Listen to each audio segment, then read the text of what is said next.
American idea of success. And it is one scenario.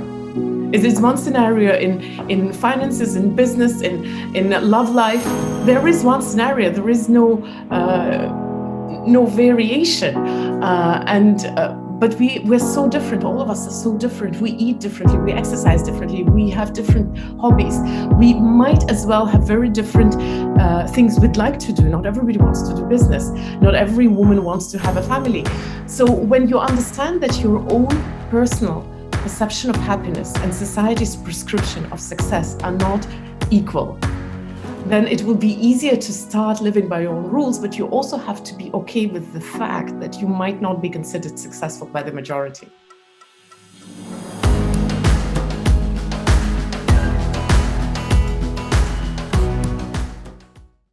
What's up, guys, and welcome to the Tap In Within podcast. On this week's episode, we're introducing a serial entrepreneur, speaker, mother, philanthropist, everyday philosopher, and a woman on her journey of spiritual growth. Kristina Mänd-Lakhiani is the co-founder of Mindvalley, a global school that delivers transformational education for all ages. And in 2009, she expanded the business into the Russian market. She's been voted as one of the top 10 most influential people online making a difference by Influencer for Change. And she's also an official member of the Forbes Coaches Council. For over 15 years, she's engaged and collaborated with the leading thinkers in consciousness, relationships, human performance, parenting, and life optimization. As a speaker, she has shared the stage with household names such as Lisa Nichols, Shefali Tsabary, Marisa Peer, and Jay Shetty. Being a child of the Soviet Union and experiencing being an overachiever and perfectionist, on this episode, she recounts the story of how she decided to break free of the chains of society and make authenticity and self-acceptance pillars in her life. We also touch upon the keys to live life by her own rules based upon her Mindvalley 30-day quest, why hard work won't always get you success, dealing with uncertainty, and how to begin rethinking education globally. And before moving on, don't forget to hit that subscribe button right now to keep getting empowering conversations from world-class leaders. So, without further ado, we present the co-founder of the world's largest personal growth company, Kristina Mänd-Lakhiani. Kristina, welcome to the podcast. How are you? I'm good. Thank you, Emilio. It's so great to have you. You're the co-founder of one of my favorite companies, Mindvalley. You guys offer one of the best personal transformation programs in the world. You have your own program on that platform as well. And I just wanted to start off maybe uncovering your story in a way that I know that you mentioned you lived and growing up like the Hermione lifestyle from Harry Potter. And you were always getting the best grades, perfect lifestyle. You were a perfectionist like me. And you were growing up in the Soviet Union where there's a lot of rules and it's the planned economy and all of this. And then now fast forward to where you are now, you guys started up this company, Mindvalley, which is breaking a lot of rules in a lot of aspects. So I wanted to start off maybe uncovering how you went through that process from shifting to perfect lifestyle, trying to get the best grades possible, going to this corporate lifestyle to now starting up your own business and becoming an entrepreneur. I wish I lived really Hermione's lifestyle, as in magic and, and adventures. But the only comparison between me and Hermione is that I studied a lot, and that was a prescription I got in my Soviet childhood, that you had to study well, because it was a restrictive environment. So we couldn't do business. It was punished by law, criminal law, in fact. Yeah. So the only way to actually excel in anything or to be a little different was to be smart, because you could do sports as well, but everything else was very, very strongly restricted. In fact, even science, art, everything was restricted. So that was the way to express your ambition to achieve something. How did I get from that restricted environment and very prescribed environment to freedom was probably just I never put too much thought into that. So in my story was the story of just going with the flow. So unlike Vishen, who is the founder of Mindvalley, I think he had a dream all his life. In my case, I was just going along with whatever was happening in my life, and that's how I ended up. So I usually joke that I ended up in personal growth and in business by accident, which is probably true. Yeah. So it's interesting, philosophically speaking.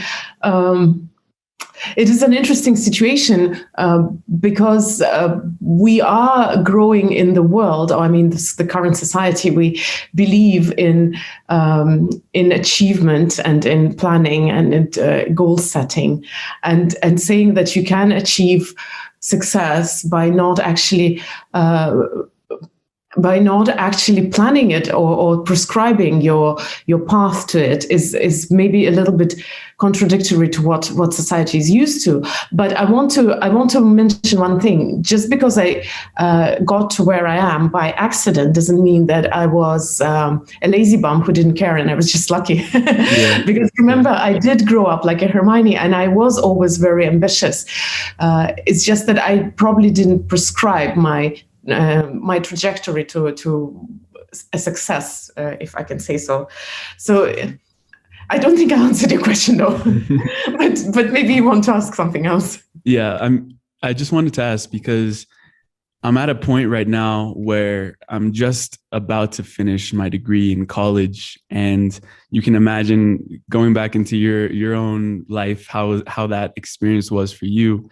And I'm looking around and I'm seeing a lot of people that they're going towards a path that was already set for them, or they're living by someone else's rules.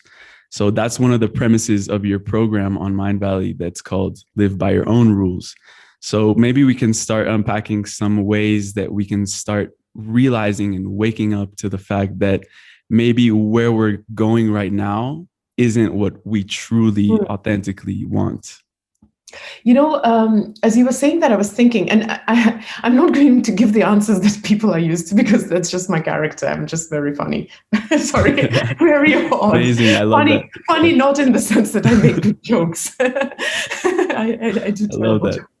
But maybe we don't need to live by our own rules, because living by somebody's rules is much easier.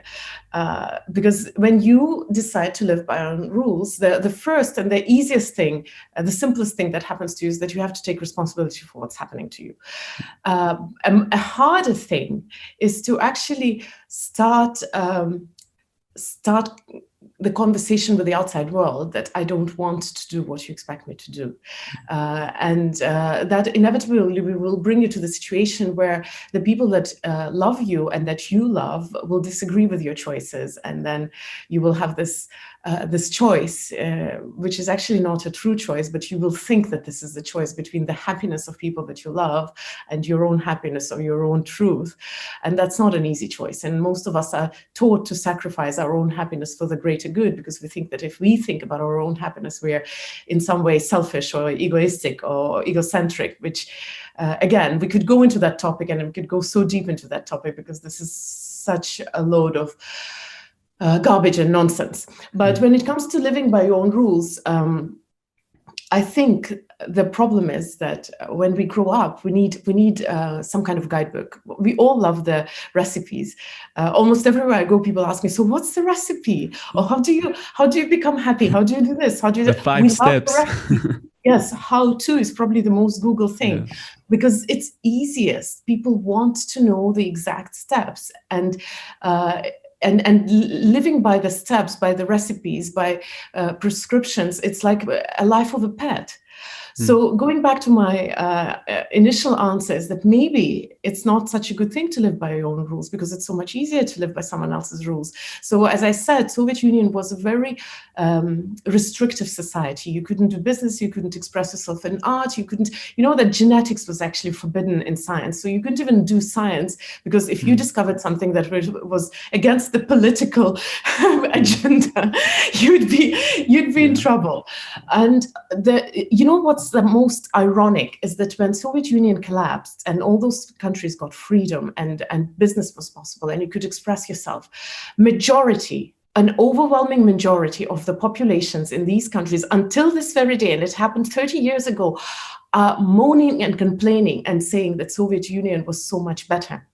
Nostalgia is such a milkable cow right now in Russia. If you go to Moscow, it is all like they recreate the Soviet past everywhere they can, and people love it, and they are so cushy and warm and cozy with this nostalgic feeling.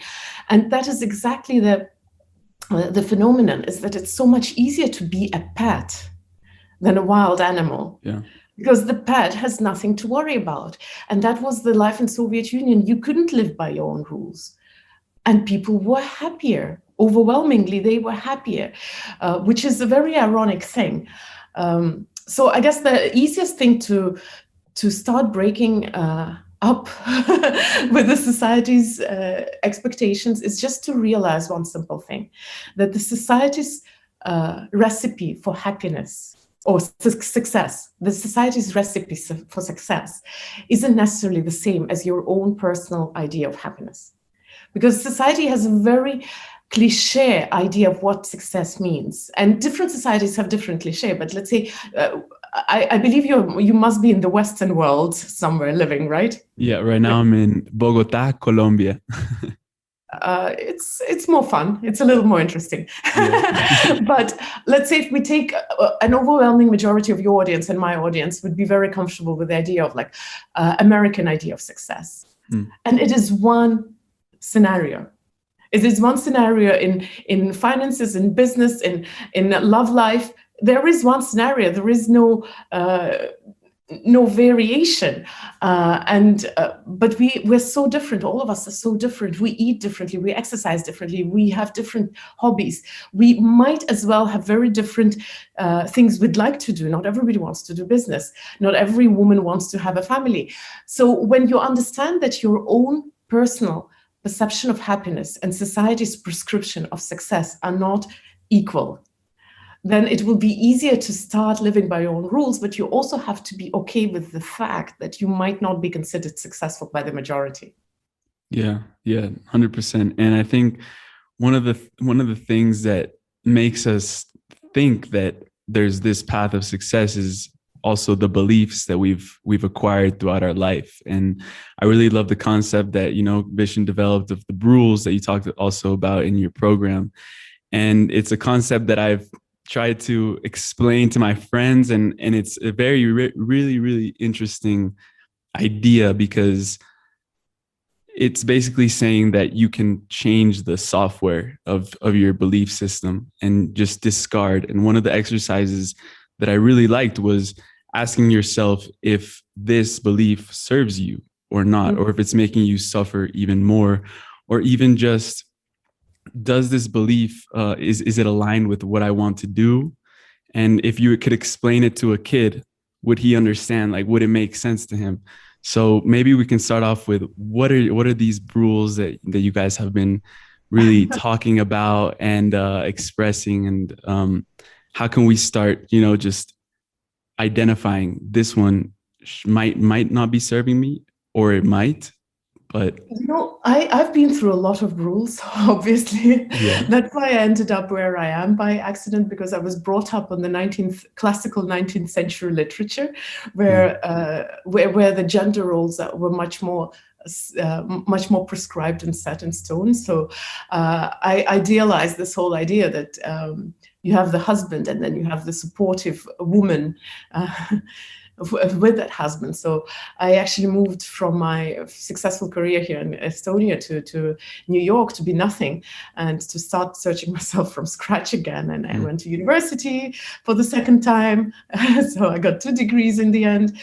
And that was all a whole bunch of me trying to figure out my life and to be successful by the rules, which worked for me to some degree, but maybe they were not necessary in that particular stage of my life. Maybe I could have done something else. But the thing is that I think what helps to start, if you go deeper into this concept of Brules, I like it, and Vishen explains it a little bit before he explains the Brules, but people often are so fascinated by the Brules that super important point get missed. It's the idea of absolute and relevant truth. And I want to tell you guys, everyone, that almost every single thing that you think about is relevant truth. It's not an absolute truth. Whatever you think about, almost everything is relevant truth. And if we go very philosophical, then we can go into very obvious, into questioning very obvious things. I like this. I don't remember who came up with that philosophical question, but let's say if a tree falls in taiga where nobody can hear it, like when there's no one around there, does it make a sound? Well, actually, it does create sound waves, but the sound is not received by anything. So I like this. I like this idea because it's a little random, but it also shows that whatever you believe in is just a relevant truth, which is relevant just to you. And there are so many examples of people living another kind of truth. I remember I had a conversation with a very young guy about, it was about 3-4 years ago. He was just 25. And I mentioned something along the lines that we are going to live much longer, until about 100 years old, or maybe longer. It had something to do to our argument. And the guy went crazy. He's like, no, I don't want to live this long. I'm going to be old and sick. Why would I want to be so old and sick and have no energy? And then I asked, but why do you think that if we live until 100 or 130, why do you think that we're going to be in the same physical condition as the 100-year-olds are right now? And we had this really long argument. And I realized how curious it is that there is a part of the population on this planet Earth who already live with the idea that they're going to live super long, they're going to preserve their health, their energy, their fitness levels until very old age. And then there are young people who are ready to actually feel sick and prepare to die at the age of 60. And why am I talking about that? Is that so that young guy's truth that you are going to be old at 60 and lose your health and your energy, and you don't want to even live to that old age if it's even possible. It's his absolute truth. And that's the truth that he lives by, and he's going to live his life seeing proof to that idea. In my case, because I've at some point was lucky enough to realize that that's not necessarily the right scenario. Now I'm lucky enough to start noticing the examples of how people live until they're 100 and live fabulous lives, and they are in completely different shape and form. And if you just take the life expectancy, you will see examples of how these different truths are absolute for different kind of people. But if you take them philosophically, they're all relevant. I have friends in the Amazonian rainforest who say, I'm 32, I'm an old man, I have nothing left to wait from my life. And then there is, you see all those older people skydiving and doing crazy things and not caring that they're 92 or 95. And these are all truths, but for different people. So which truth do you choose to believe? We have another author, Eric Admeets, who says that our beliefs are viruses that feed on evidence. So whichever virus you allow to take root in you will take over. At the moment, it's in science, it's called reticular activation system. The moment you accept that something is a possibility, you start seeing the proof that that possibility is actually the truth. So what is absolute truth? There is no absolute truth. At least everything that governs our life is relative. Maybe there's absolute truth that we live in a 3-dimensional world, but even that might be soon by science be disproven. Who knows? Yeah. And one of my favorite authors, just going off along that, is Joe Dispenza. And he talks a lot about, if we want to create these possibilities, it's so important to step into the unknown, step into something you've never been before, because then that's where the doors open up the most. And I know you talk a lot about uncertainty and dealing with that uncertainty. So right now, I mean, we're living in a time where that's what uncertainty, like that's the name of the game right now. A lot of people don't know what's going to happen in the next year, especially for us college students. We are stepping into a world, a labor force that in many ways is completely different than 6 months ago. So I wanted to hear your thoughts about dealing with this uncertainty and how we can just start going towards that possibility and seeing new opportunities, new paradigms, shifting our belief system in a way that will help us get to our desired reality. I had to talk somewhere about the uncertainty, but I want to start with saying that uncertainty is not a new phenomenon. The only difference between now and a year ago is that we are finally aware of how uncertain the world is.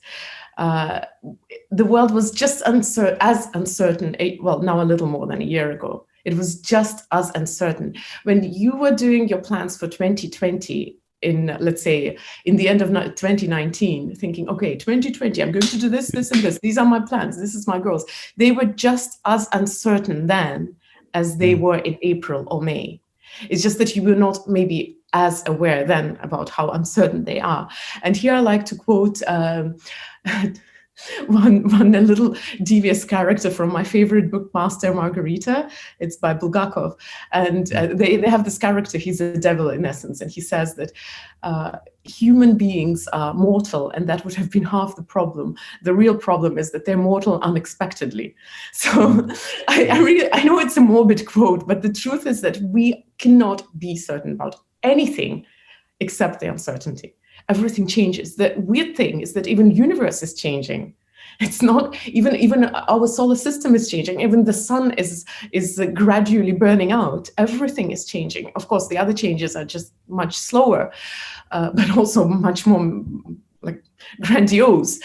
So everything has always been changing. Nothing has been static. It's just that before we could fool ourselves into feeling that something is certain, but it never was.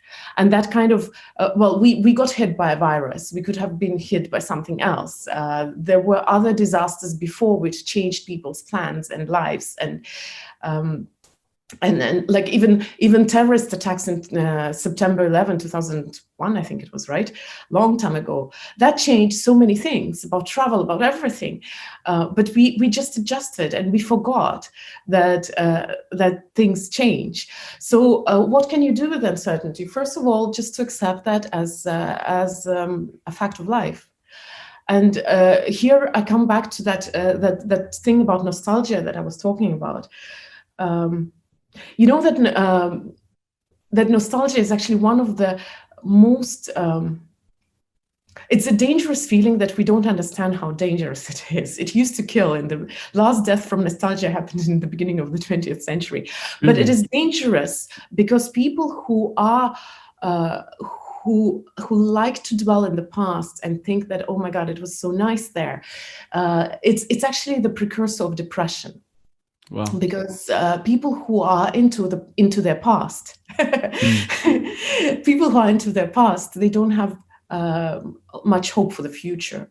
And when you don't have much hope for the future, that's the first step towards becoming depressed. Depression, in essence, is it's not just that; it's much more complex. But one of the things about depression is that you are not looking forward into the future. So with the uncertainty, I guess the most easy analogy would be sailing in the rough seas at night. So if you're on a ship in the rough seas at night and you're approaching the coast, what helps you to actually sail your ship safely without killing is a lighthouse. So we always have to have the lighthouse to guide us through the rough patches, through the dark nights. So that big goal, which is there no matter what happens, even if the plans start changing. Our logistics has changed, but we as humans haven't changed. A very good example, when last year this pandemic hit and everything was put on hold, we had to cancel an event, a live event. because people couldn't travel. It was simple. And we decided to do it online. And we cooperated with, we actually did this event about 3 weeks after the world was put on hold. So it was a very quickly organized thing. And we cooperated with a team of people who used to put up weddings around the world and spectacular experiences for people. And they just reorientated themselves, and they started creating the most spectacular online events. I still haven't experienced anything like that, although the world has been on lockdown for 1 year. But what they did was absolutely amazing. We had live musicians, we had magic shows. I'm not a big fan of Zoom parties, but I was dressed in a silly costume and sitting there for 2 hours laughing myself into a pretzel because they did such a great job, and they reoriented themselves in a matter of just 1 week. Why am I saying that? The thing is that logistically, the business changed. People couldn't come for events anymore. But our needs as human beings didn't change. So we still wanted to have experiences. We still wanted to be wowed, to have the connection, to experience what party is about. So what they did is that they met the same need that had not changed at all because of changed circumstances, but they just adjusted how they met that need. So if your lighthouse is about something deep and core human needs and problems, then it doesn't matter that the environment changes, because the need needs to be met, the problem needs to be solved. And if it can't be solved the old way, if that's your lighthouse, you will figure out the way how to solve it. So if you have a lighthouse like that, which is about human problems and human needs, then no matter how rough the sea is, no matter how dark the night is, you will find that shore. So in the times of uncertainty, what I suggest is find your lighthouse. Yeah.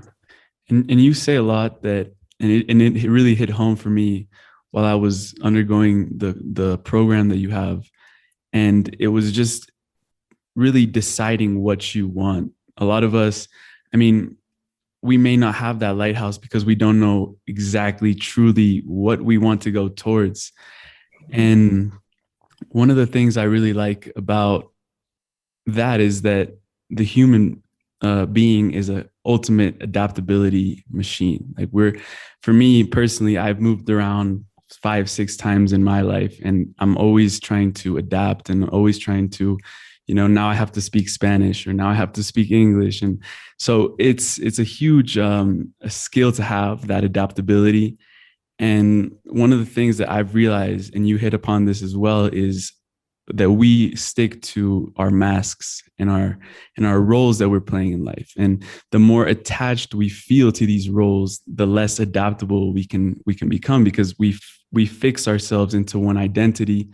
So I wanted to hear your thoughts about this, on letting go and dissolving these masks so we can truly, authentically be whatever we want to be in that moment. Maybe now we have to do this, and then the other day we might have to switch careers completely or reinvent ourselves. So yeah, I wanted to hear your thoughts on the mask aspect. You've actually touched upon a lot of different problems, which maybe need a little different approach and different philosophical thought, because there is this whole thing with masks. And of course, if you're very attached to a mask, it hinders your adaptability, although adaptability is not just about masks, of course. Adaptability is more about the idea of comfort. We like to be comfortable, and we get tired, especially with age. At a young age, like, kids don't care. They want to try everything. They like the variety. The more you grow, the more you are, the more you enjoy the comfort, enjoy the coziness of recognizing what you're doing, who you are, and what roles you're playing. So adaptability is more about being okay, being uncomfortable, and being okay with the fact that sometimes you have to give up something which was so dear to you. It is a very deep philosophical question. Now that I started talking about that, I suddenly realized there is also this question of attachment, because we get attached to what is good. We get attached to what we do good, to our achievements, to our successes, and it's so hard to let them go, because if you have to reinvent yourself, you also have to let go of that. Of that achievement and the cozy feeling that it gives you. We have a not consultant, a board member, an executive member in Mindvalley, who came over from a wildly successful business where he already managed to prove himself, his previous business is a household name. And when he came to Mindvalley, he said, I really want to stop talking about my previous experience, and I want you not to ask me about that anymore. Of course, he's basing what he's doing on his previous experience as well. But it's this idea that that to move on, you sometimes have to give up what has been good in your past life. And that attachment is a hard, we humans are not very good with our attachments. We want to hold on to it, and it's so hard to give it up or to lose it. But when it comes to masks, then there is a slightly different thing at play. It's our desire to be perfect. And here is what I call the Hermione complex or syndrome. Mm-hmm. It's not a scientific term, it's my invention. Mostly because at that time I was reading Harry Potter to my kids at night. I love Harry Potter as well. Well, you wouldn't want to see the book that I'm reading right now for them. It's under my computer, so I can't show you, but it's on Star Wars. It's encyclopedia this thick. Oh, wow. I think my new analogies are going to be a little more geeky. But coming to Hermione syndrome, we all want to be a good girl or a good boy.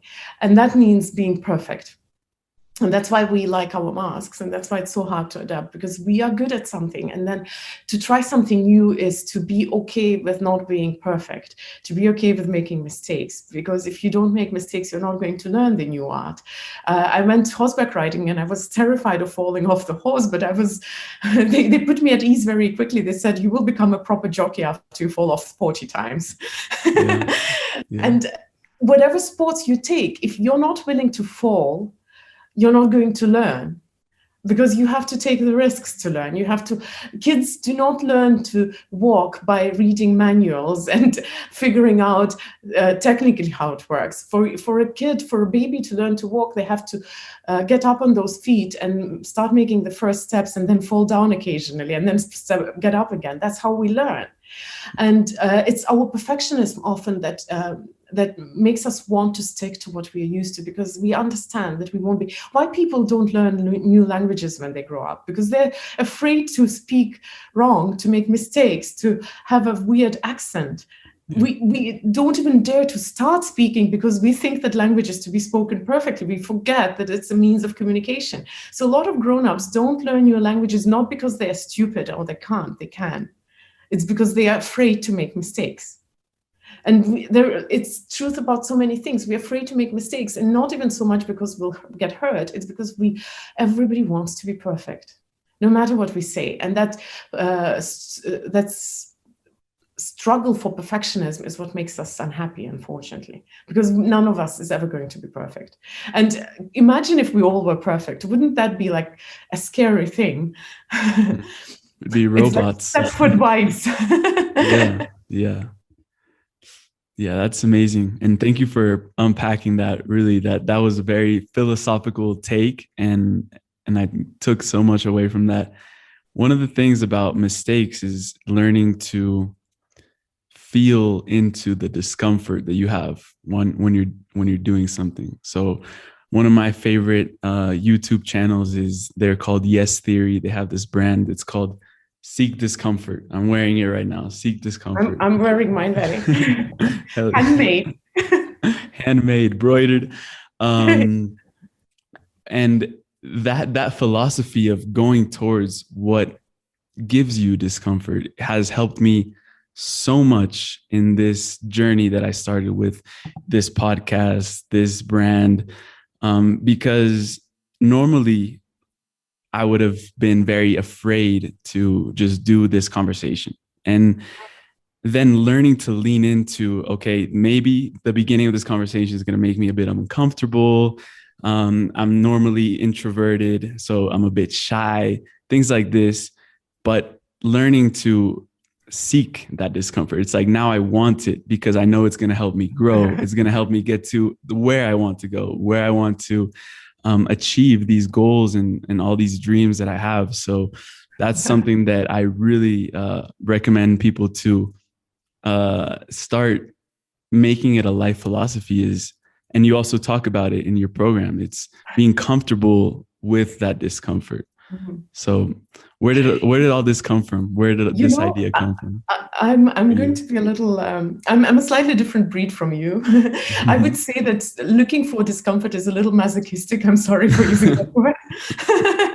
I mean, I love the Wim Hof method, like all of that. Well, I've done a lot to myself. I have 2 children, so yeah. Wim Hof and ice doesn't scare me. But that's jokes aside. I would say my approach is not so much looking for the discomfort. Maybe because I'm 43 and we do become a little more comfortable with age. It's just part of it, I guess. Or maybe it's a Brule. Maybe it's my Brule. Maybe it's a Brule. But we have to break that one. But in my philosophy is don't run away from discomfort.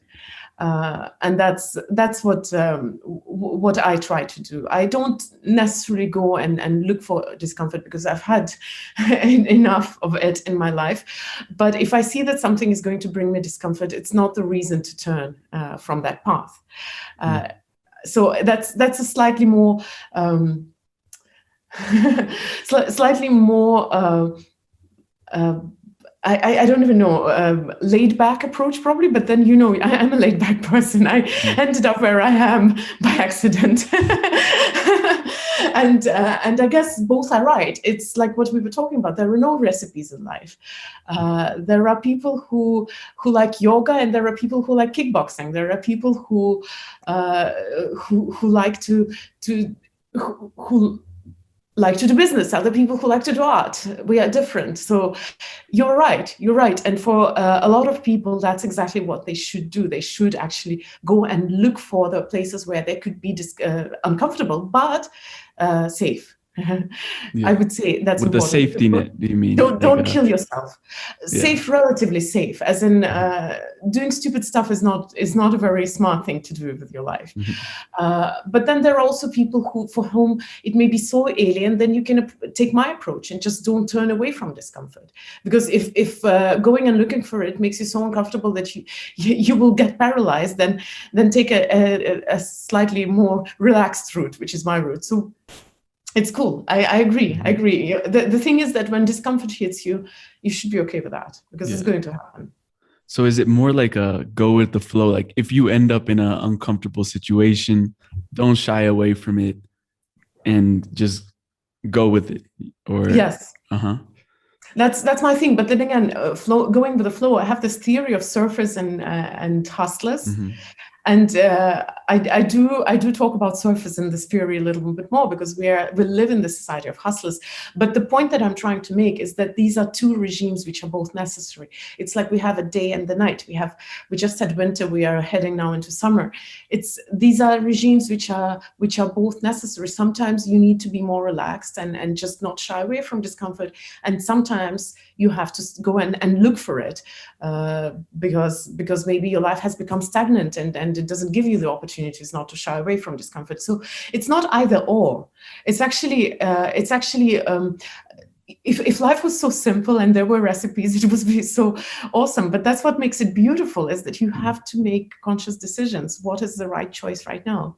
There are no recipes for everyone. There is just a whole bunch of contradictory techniques and rules, and you have those instruments, and you pick what needs to be picked for this particular situation.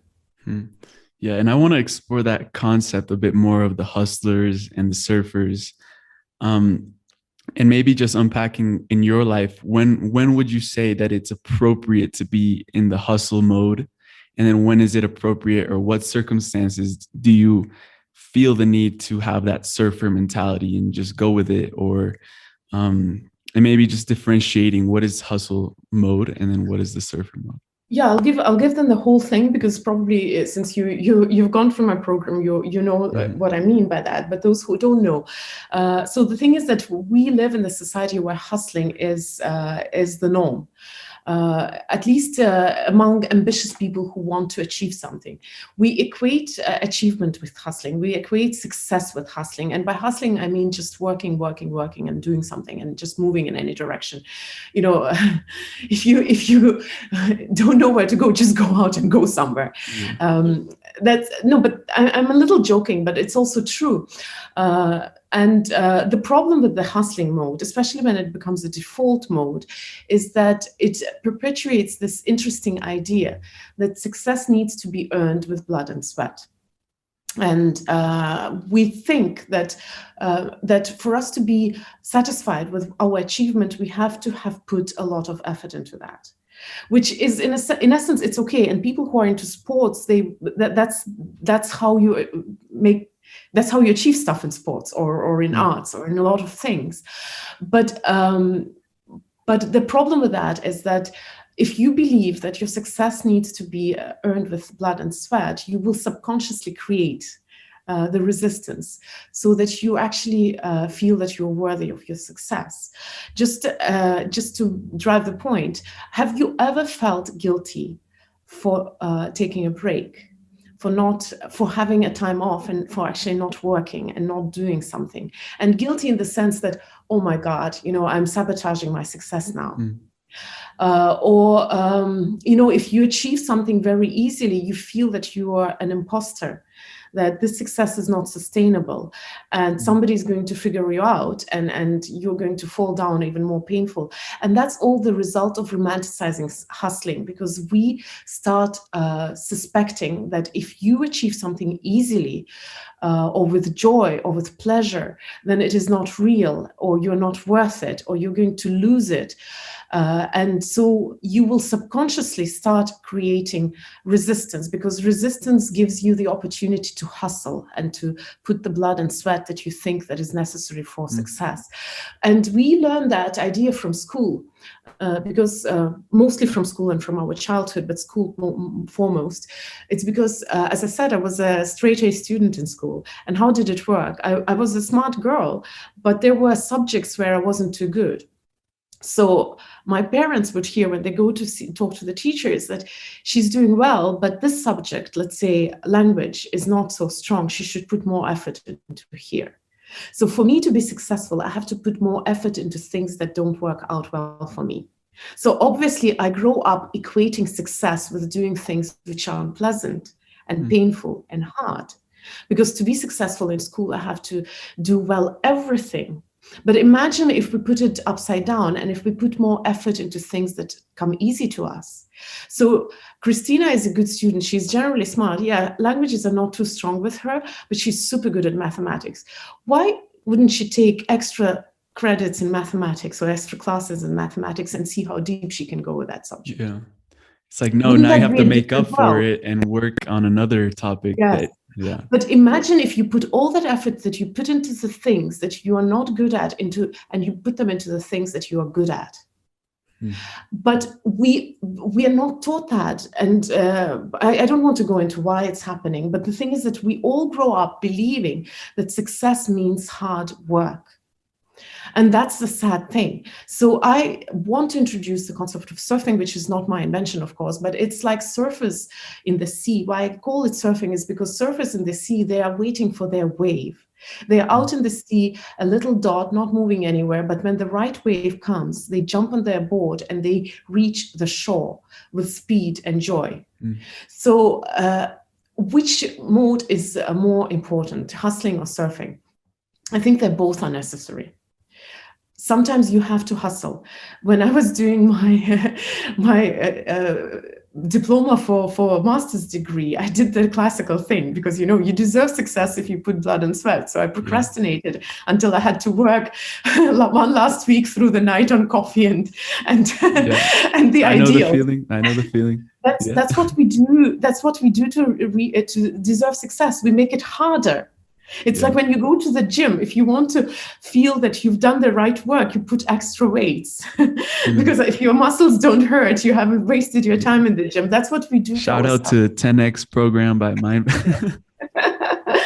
But in real life, if you're so what is the right regime? I think our default has to be surfing. We have to surf the waves. But once in a blue moon, you have to hustle. And that's cool. And I will feel very off if I don't get the moments where I forget to sleep and when I get to work 24/7. I enjoy that from time to time. But if that's your default mode, you're like a squirrel, like the hamster in the wheel. And creation doesn't happen in the hamster's wheel. That's when you start getting the glass ceilings. That's when you put so much effort and nothing changes and you don't grow and you don't make quantum leaps, because they don't happen out of hustling. They don't happen out of hamster's wheel. Creation happens in vacuum. If you want to create, if you want to go to a different dimension in what you do, you have to have vacuum in your life. And vacuum doesn't happen in the hustling mode. Your most genius things will happen when you are flowing, when you're riding the wave, not when you're hustling. Hustling is for housekeeping and for maintaining. Yeah, and we've explored that topic also in this podcast of making a quantum leap in performance, in your reality. I wanted to hear in your words how that quantum leap has related to your life. Oh God, that's probably a hard question. I'm very much a floater. Mm-hmm. So I sometimes, as I said, I'm a leisurely person. I'm a relaxed person. I have a team who do the hustling. That's how you got to do it. That's how you got to do it. But guys, don't think that I'm a lucky person. I was born in Soviet Union. I was living with my parents in one room until I was 14. In fact, I was just joking. I have a picture where I'm at a dinner table in a restaurant, sitting like this with my knees up. And Vishen asked, like, what's up with you? I said, I grew up in a one-room apartment, and my parents they didn't have space for a dining table. So we used one of the cupboards in the kitchen for a dining table. And because it was a cupboard, there was nowhere to put your legs under. So I'm used to actually sitting with my feet up and my knees under my chin, because that's how I sat for 14 years during meal times. And I'm genuinely uncomfortable sitting at a regular table. Yeah. And the thing is that, you see, you don't achieve success alone. You don't do anything alone. You need a team, and you need to do the things that you're good at. So this lesson I learned from Branson. Vishen asked him at one dinner when we were visiting him about his multitude of businesses, and so many of them are so successful, how he does that. And he said, you see, I get passionate about an idea, and then I find people who share this passion, and then I get out of their ways. So I find people who share this passion but can execute better than me, and then I get out of their way. So I recognize who I am. I'm not a hustler. Mm-hmm. I love to hustle from time to time, but I'm a floater. I'm a creative person. I'm an artist, and creation happens in vacuum. So, if you've done any creative work, you know how it works. For 2 days, you walk around moaning that you don't have a muse, and then something happens somewhere, and you don't know where it's even happening, but it's happening. And your job is to walk around apartment, do nothing, procrastinate, and moan. And then suddenly it hits you, and you sit down, and in 1 hour you do what you would have done for like a week if you were just forcing yourself to do the work. So that's my style, and I can force myself to work in a different way, but it won't work for me in the long run. So I have to recognize that this is who I am. So for me to achieve success, I need to find people who complement me, who do the things better that I cannot do. That I'm a perfectionist. I can do anything, obviously, if I put my force, if I apply myself to that. But we don't do anything on willpower. Willpower is a short-term strategy. The only long-term strategy that you can have is motivation. And any psychologist will tell you that. Only motivation will keep moving you through everything. Willpower is a short-term strategy. So for me to reach success, I need to recognize my strengths and my weaknesses and find the team that will complement my weaknesses. And I have a team who actually makes me work, because everybody in my team knows that I'm a floater. So they have strict instructions. If I need to do something, please remind me every day, and don't feel shy about that, because that's what I am. And that's what I think is important. We romanticize hustle. We romanticize people who tell you that, oh, I wake up at 5 and while everybody else is sleeping, I'm making money or whatever. But the truth is that we're so different. And if you're not like that, even if you pretend to be that, even if you fake it until you make it, you will not make it, you will kill yourself. And if you won't kill yourself, you will be utterly unhappy, and you will recognize it or realize that you're utterly unhappy when it's already too late. Actually, it's never too late. So my suggestion to Quantum Leap is to do you. If you do you, you will not even notice how you leap. You will just keep flying. And for some people, it's Quantum Leap. For me, it's just keep flying and see where I end up. Yeah. It's like when you're aligned, everything else around you starts aligning, and you start attracting these opportunities to you. One of the questions I also want to ask you, just to start wrapping up, you guys are in the process and already have built this incredible platform, Mindvalley, which I've been recommending to all my friends to check it out, because you guys are shifting so many paradigms and breaking so many rules in education. So I wanted to have you maybe explain one thing that you would currently change about the education system, and what would that be? I actually wouldn't change the education system, and I know it's probably not what you expect, because we challenge we do challenge the academic education system, the official education system right now. But you see, the challenge doesn't mean that we see the world where the Harvards and Oxfords will close down. That's not the case.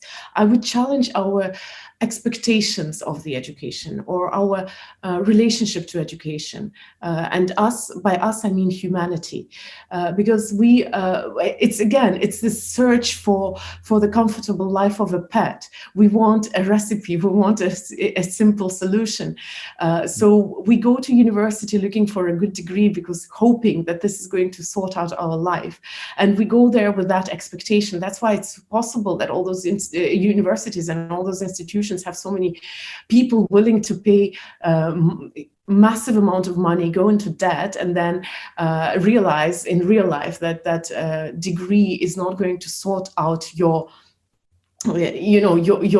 life's mission, your financial situation. It might give you a job, but you might end up like everybody else, unhappy in your job, and getting bigger debt no matter how much you earn, because that's not how meaning in life, how happiness in life, how financial freedom are achieved. It's not by getting a good job and a good salary.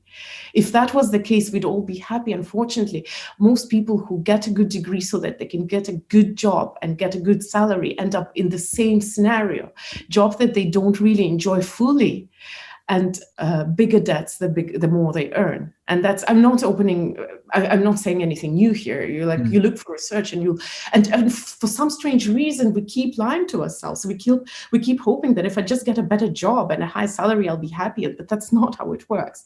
But if we stop expecting academic institutions to solve our life for us, and stop going to university to get that piece of paper, hoping that this is going to make me happy because this piece of paper is going to give me a good job with a high salary. If we separate that equation and we realize it's not the equation, then we'll start looking for a different kind of education. As you said, right now, your job opportunities are different than what they were a year ago, because in a year the world has changed. But it was the case even 10 years ago when I graduated with my degree, and I have 2 degrees. By the way, you have to understand, I'm not against education. I have a master's degree.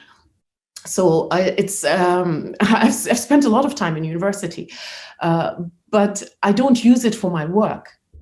For me, university was an amazing experience in my life. It was an amazing year. It was great friends. It was me playing a game of living in Hogwarts, because I got my my master's in Edinburgh, in a beautiful city.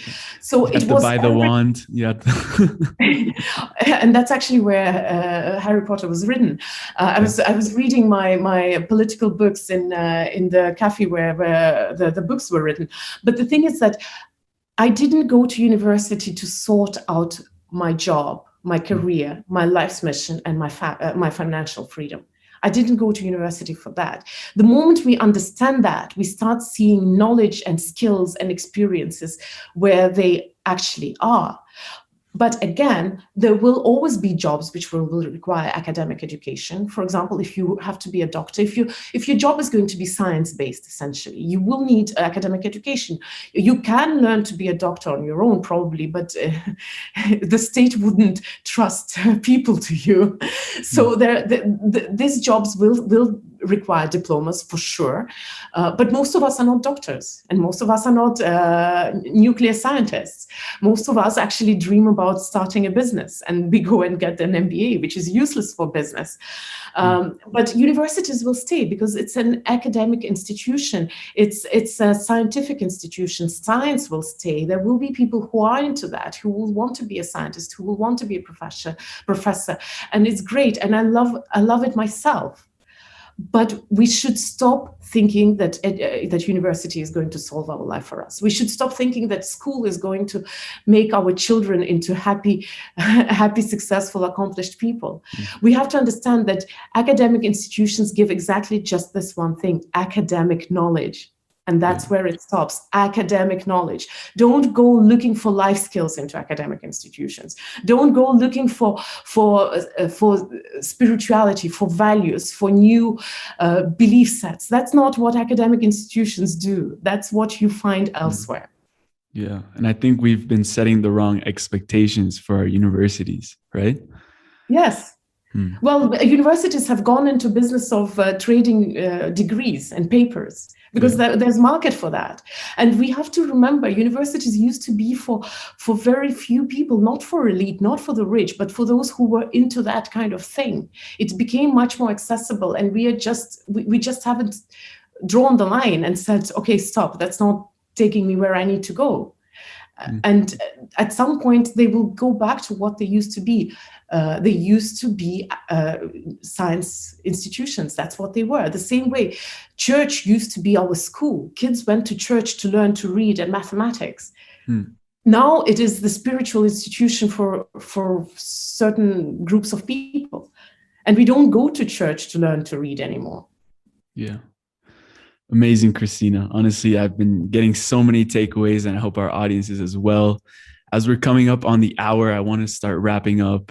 And first, asking you where our audience can know more about you, find you, what you're up to with your projects, anything that you feel necessary to plug in. Well, obviously, you can find me in Mindvalley, but because I'm the co-founder, I will pop up a little less frequently than Vision. But you can find me in Mindvalley, of course. And I have my own Instagram where I share my everyday life philosophy, which is Kristina Mänd. My name is written in a very Estonian way with a K. But that's where you can find me. And I usually, if I have anything new coming up, I'll post it there. My program and everything is, of course, in Mindvalley platform. I have created the platform. It would be funny if they were elsewhere. But I might come up with things independently from Mindvalley. Not very likely, but I might. And just to stay in touch and just to read my my weird ideas, then just follow me on Instagram. Amazing. And now just a couple final wrap-up questions. They're really rapid fire. The first one is a bit deeper, but that's good because you have shown that you have a very philosophical mind, and we love that. So the first question I have for you is, what is it in your life that allows you to tap in within? Or in other words, ignite that flame within that you have, that spark, or release we call it also the energy, which are the untapped sources of internal energy that all humans hold to unveil extraordinary mental, physical, emotional, spiritual capabilities. What is that in your life? Well, for me, the thing that ignites me is actually interacting with other people. So I love giving interviews and speaking and interviewing people. That's what puts me into that hustle mode. That flow state. But I have to be absolutely honest.